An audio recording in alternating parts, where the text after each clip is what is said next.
Vamos em frente. A revista Cruzoé apontou na Raiz, em 14 e 22 de dezembro de 2023, a volta do capitalismo de compadrio entre o governo Lula e os irmãos Joesley e Wesley Batista, esmiuçando os métodos utilizados para emplacar a Âmbar, empresa do grupo JIF, no controle da distribuidora Amazonas Energia, às custas dos consumidores de eletricidade. Ou seja, nós brasileiros, que pagamos aí contas de luz, etc. A matéria Um Choque de Anticapitalismo mostrou que a regulação do setor elétrico deveria garantir segurança aos brasileiros no fornecimento de energia, mas cada vez mais garante demanda e lucros aos amigos de quem faz as leis. Se tiver imagem dessas matérias, pode ir colocando, tá, produção? Em seguida, a reportagem de capa De Volta para o Passado detalhou a remontagem dos esquemas de outrora, que em 2024 ficaria ainda mais nítida com a medida provisória publicada por Lula em 13 de junho, como mostrou o antagonista na nota Conta de Luz Mais Cara para ajudar os irmãos Batista. Pode voltar para mim. Aliás, a gente adora essa capa com paródia aí de Volta para o Futuro. E tá lá Wesley, Lula, Dias Toffoli, enfim, toda essa turma aí que tem agido em conjunto. 10 meses se passaram das matérias da revista e na terça-feira, 24 de setembro dessa semana, a área técnica da Agência Nacional de Energia Elétrica, ANEEL, recomendou a rejeição do plano apresentado pela Âmbar, repita, empresa dos irmãos Batista, para assumir a Amazonas Energia, distribuidora. A conclusão é que a empresa não será capaz de, aspas, assegurar a recuperação da sustentabilidade econômico-financeira da concessão e da concessionária no período de até 15 anos, com o menor impacto tarifário para os consumidores, fecho aspas. Os consumidores teriam de arcar com 15,8 bilhões de reais nas contas de luz, quase o dobro do custo previsto pelos técnicos da agência. O editorial ANEEL do lado certo da história, publicado pelo Estadão hoje, sexta-feira, diz o seguinte, abre aspas, não parece razoável e é por isso que eles recomendaram a caducidade da concessão e a realização de um leilão para selecionar um novo operador. É preciso ter expertise para assumir um ativo de distribuição, sobretudo no Amazonas, algo que a Âmbar não detém, uma vez que atua nas áreas de geração e comercialização de energia. Ninguém nega que é preciso encontrar uma solução para a Amazonas Energia, mas isso não significa que ela deve ser entregue a qualquer custo, como parece ser a intenção do ministro Alexandre Silveira, que é o de Minas e Energia. Para coroar o episódio, a Justiça Federal do Amazonas achou por bem intervir no processo e decidiu, por meio de liminar, obrigar a ANEEL a aprovar imediatamente a proposta da Âmbar pela distribuidora, como se a agência reguladora não tivesse autonomia.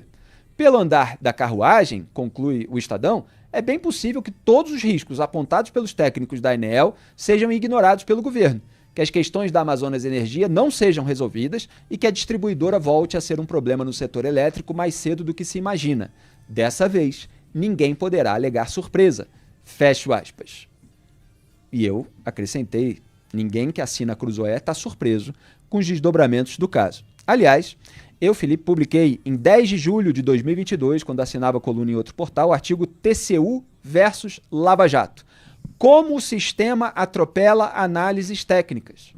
Um título ilustrativo dessa supremacia de outros interesses no país. Então, assim como a ANEEL, no caso dos irmãos Batista, a área técnica do Tribunal de Contas da União contrariava a ala política do ministro Bruno Dantas, aliado de Renan Calheiros e Lula, no caso das diárias da Força Tarefa, que foi usado para retaliar o ex-procurador Deltan Dallagnol.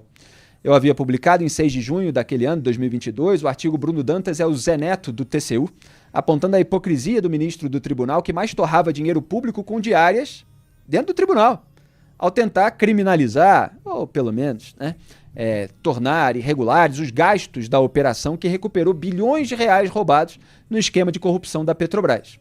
Em 10 de agosto de 2022, publiquei o artigo categórico Condenação de Deltan Dallagnol por diárias que nunca ordenou, é só vingança. E agora, mais de 2 anos se passaram e na quinta-feira, ontem, 26 de setembro de 2024, o TRF4, que é um tribunal de segunda instância, manteve a anulação da multa de R$ 2.800.000 ao ex-procurador Deltan Dallagnol, resgatando e endossando, como eu havia feito, os argumentos da área técnica do TCU. Então, assim como é bem possível que todos os riscos apontados pelos técnicos da ANEEL sejam ignorados pelo governo Lula, no caso dos irmãos Batista, é bem possível que as análises da área técnica do TCU e da primeira e da segunda instâncias do judiciário sejam ignoradas pelos indicados políticos do STJ, ao qual cabe recurso da União, no caso do Dallagnol.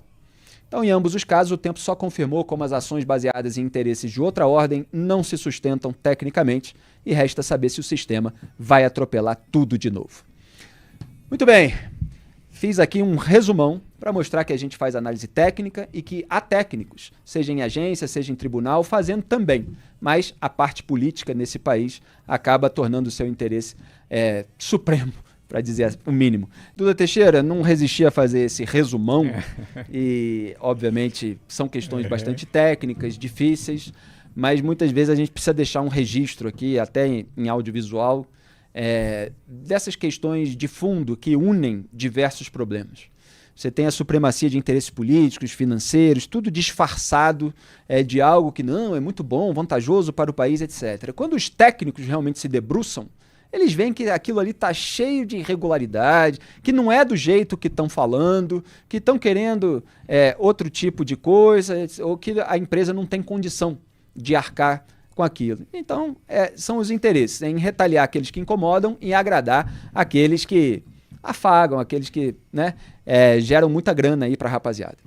Exato, a ANEEL está fazendo a parte dela. Obviamente, eu não sei o resultado que isso vai ter, mas o governo petista deve estar super irritado. Aliás, o governo do PT e o Lula nunca gostaram das agências reguladoras. O que o governo Lula sempre quis fazer é esse capitalismo de laços, ou capitalismo de compadrio, ou de camaradas.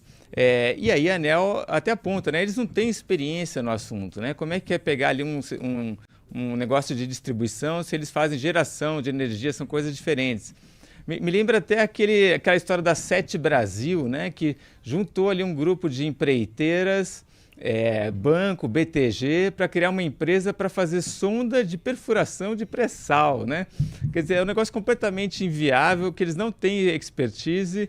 A empresa durou 5 anos, não passou de um propinoduto para o PT. Pois são muitas experiências passadas e naquela capa da Cruz a gente mostrou de volta para o passado e a gente aqui faz uma luta para que o Brasil não volte para esse passado que não era de interesse público, era de interesse só dessa casta privilegiada.